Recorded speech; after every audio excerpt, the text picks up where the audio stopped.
नमस्ते दोस्तों, स्वागत है आपका हमारे इस चैनल पे। इस वीडियो में हम क्लास 9 के एक्सरसाइज 8.2 का क्वेश्चन नंबर 5 को सॉल्व करेंगे। तो इस सवाल में क्या बोला जा रहा है कि ये जो ए बी सी डी है ये एक समांतर चतुर्भुज है। समांतर चतुर्भुज का मतलब जिसके सम्मुख कोण बराबर और समांतर है, ठीक है। और क्या बोल रहा है कि ये जो ई और एफ है ये ए बी और सी डी का मध्य बिंदु है, यानी कि ये जो ई बिंदु है ये ए बी का मध्य बिंदु है और ये जो एफ है ये सी डी का मध्य बिंदु है।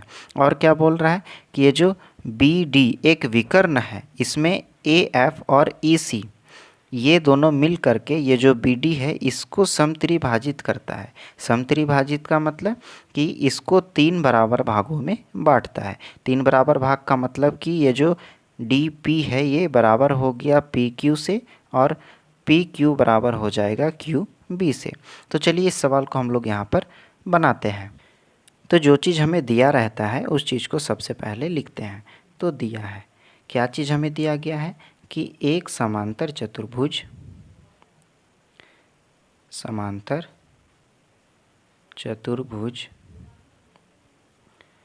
ए बी सी डी है, ठीक। ये जो ए बी सी डी है ये एक समांतर चतुर्भुज है, ठीक। तो यहाँ पर ये जो ए बी भुजा है ये समांतर हो जाएगा सी डी से और ये जो ए बी है ये बराबर हो जाएगा सी डी से, यानी कि ये जो ए बी भुजा है ये समांतर हो जाएगा सी डी भुजा से और ये जो ए बी भुजा है ये बराबर हो जाएगा सी डी भुजा से। ऐसा क्यों होगा?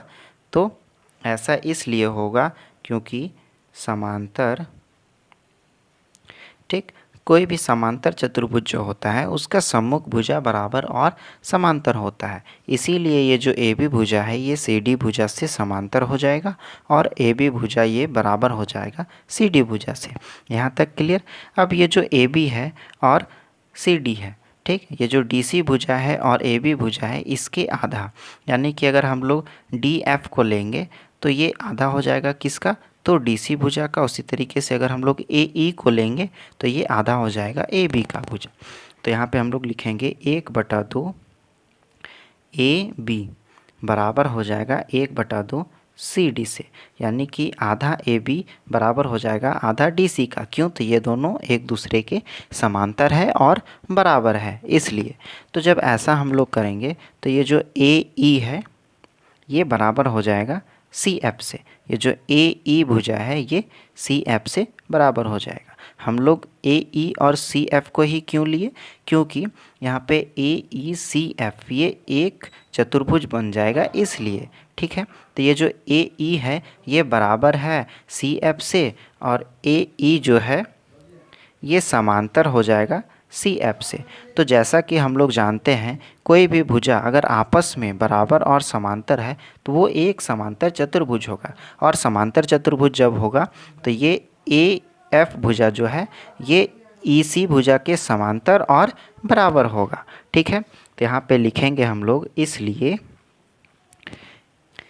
ए ई सी एफ एक समांतर चतुर्भुज होगा।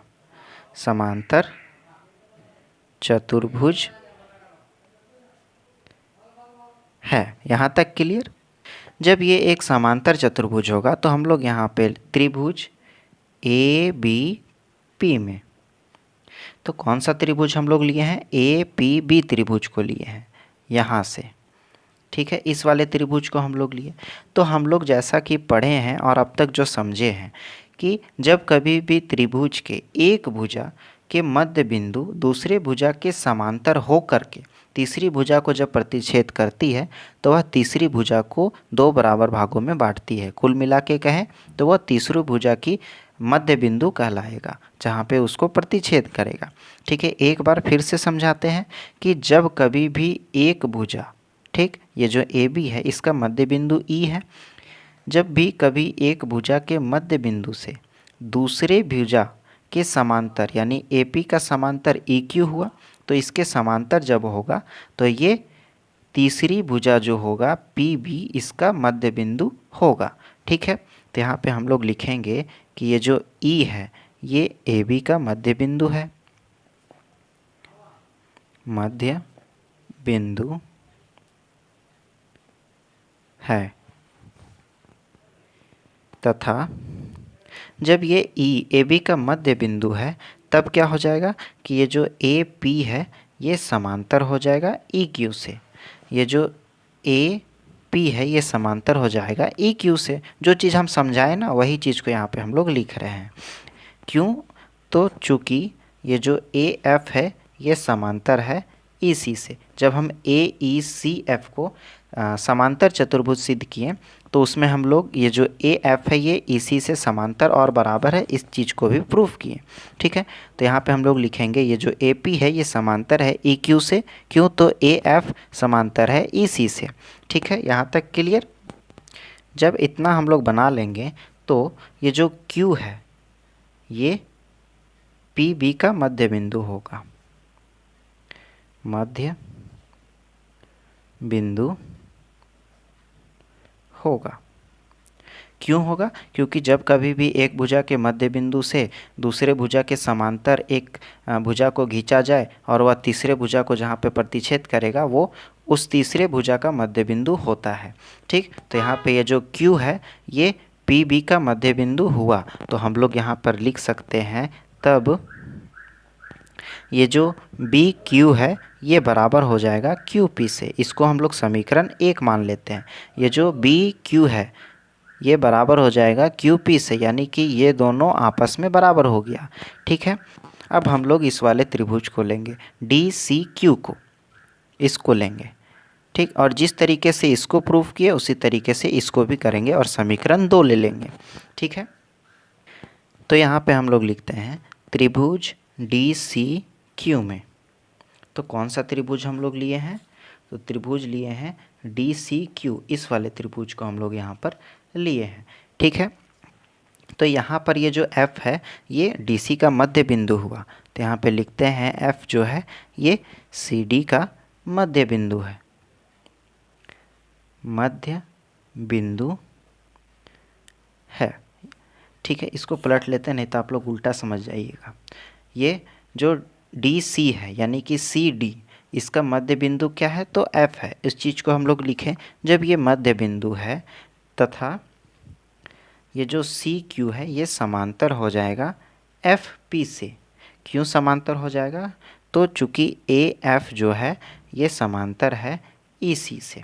ठीक, ए एफ है ये ई सी के समांतर है, यानी कि ये जो ए एफ भुजा है ये ई सी भुजा के समांतर है, इसलिए ये जो सी क्यू है ये एफ पी से समांतर हो जाएगा।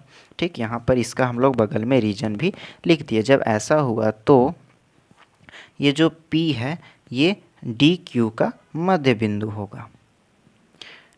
मध्य बिंदु होगा। ऐसा क्यों होगा? तो ये जो एक भुजा DC है इसका मध्य बिंदु F है, तो इसके यहाँ से जब ये भुजा निकला और ये क्या है? तो CQ का समांतर है।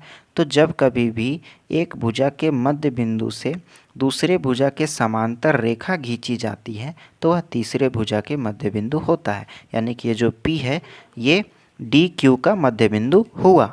ठीक है, तो यहाँ पे हम लोग लिखेंगे ये जो DP है ये बराबर हो जाएगा QP से। इसको हम लोग समीकरण 2 लिख लेते हैं। ये जो DP है ये बराबर हो जाएगा QP से, यानी ये दोनों भी आपस में बराबर हो गया। इससे पहले हम लोग क्या प्रूफ किए थे कि ये भुजा इस भुजा से बराबर है और इसमें क्या? तो इस भुजा को इस भुजा से बराबर सिद्ध किए। जब ये तीनों आपस में बराबर हो गया, कुल मिला के कहें तो ये इससे बराबर है, ठीक, और ये इससे बराबर है, तो ये तीनों एक दूसरे से बराबर है। तो यहाँ पे हम लोग लिखेंगे कि ये जो बी क्यू है ये बराबर है क्यू पी से, बराबर है डी पी से। ठीक, ये जो डी पी है ये बराबर हो जाएगा पी क्यू से और पी क्यू बराबर हो जाएगा क्यू बी से। उसी चीज़ को यहाँ पे हम लोग लिख दिए हैं। ठीक है, तो अब हम लोग यहाँ पे लिख सकते हैं अतः ये जो ए एफ है और ई सी विकर्ण बी डी को समत्रिभाजित करता है। ये चीज़ यहाँ पे सिद्ध हो गया। आप लोग इसको नोट डाउन कर लीजिए।